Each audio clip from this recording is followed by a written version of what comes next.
always looking for bloggers that are authentic and whose message and equity naturally fits with us. So we're not looking for something that's forced, and we're not looking for, you know, fake endorsements or anything like that, because obviously, like you've heard all throughout today, you know, women and, well, all Canadians can sniff out you know, something fake and unauthentic very quickly. So our marketing division pays for coverage, and external relations earns coverage. So we don't buy ads with our bloggers or our other influencers. We talk with you and we engage with you, and hopefully you love us so much anyways that you want to talk to us or maybe have questions. And when you're looking to engage with a brand, I would really look at yourself and what your blog is and what you stand for and what your equity is, and think about what brands naturally fit with you and naturally fit within your message. And don't try to force a relationship, but rather look for those relationships that fit your naturally. I have a social responsibility and a passion to make sure that what I am communicating is authentic. So, especially with that added layer, and I see us bloggers as a bridge, a conduit, not just to the people who sort of listen to our voices, but back to the brands. So X brand wants me to talk about, you know, whatever. Right off the list are a whole bunch of things that I know are going to kill you, okay? I'm just not going to talk about them, but the brands can still try to get me to. And then there's the category of, you know, questionable stuff that people use, people want to keep in their lives, and I think it's my responsibility to find ways to say yes to these things. How often, how whatever, but that means I have to go back to the brand and say, okay, this is too high in salt, you know it, I know it, how are we going to communicate that message?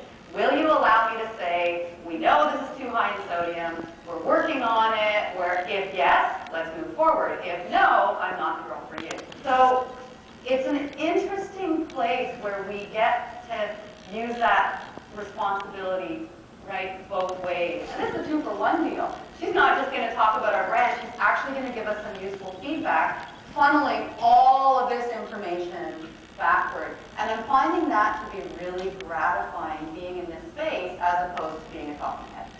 I mean, that just has to be one of my, it just became a revelation to me that for next year, you know, social media is not handled by one little group, which is what we're doing right now. It needs to be intrinsically part of the entire corporate structure. We started with the brand, which is the most specific and is a little weird, but at the same time, it had the most clear and specific voice. It was international glamour, alpha heroes, heroines swept off their feet. But at the same, it presents. It's the white books you all know in the supermarket with the Greek heroes. What I'm hearing today is fantastic, because you're hearing two messages which are key from a legal perspective. One, keep your audience in mind. As a blogger or as an advertiser, keep your audience in mind and keep what they expect and what they will perceive when they're reading your blogs. Keep their perspective in mind, and then two, be true to yourself. Because from a legal perspective, whether you're advertising or blogging, what you need to ensure is that you're not misrepresenting or that you're omitting to include facts that are relevant to what you're blogging on. As a blogger, or as any person participating in social media, you need to put out to your audience if there is what's called a material connection between yourself and the brand or the product that you're blogging or talking about, or the service that you're talking about.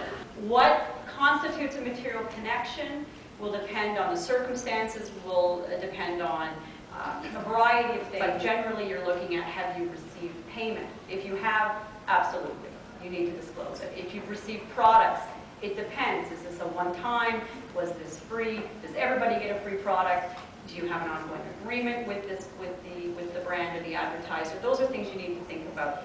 People shy away from that, but put it out there. I think your audience will respect the fact, and you'll have more credibility when you do in fact blog about something. From your own as a blogger perspective or as an advertiser, you have to ensure that what you're saying is true. As a blogger, someone involved in social networking, you can't just pass on representations that an advertiser or brand has given to you.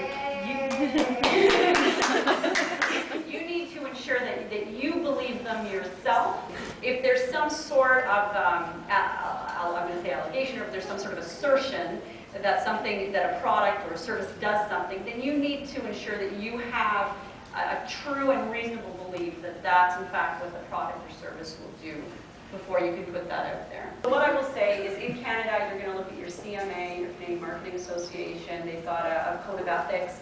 And of course, the Competition Bureau is what regulates advertising in Canada. With the CMA, go to their code of ethics. There is an endorsement section that talks about material connection. Ironically, in Canada, that's the only standard that sets forth a disclosure requirement for material connections explicitly.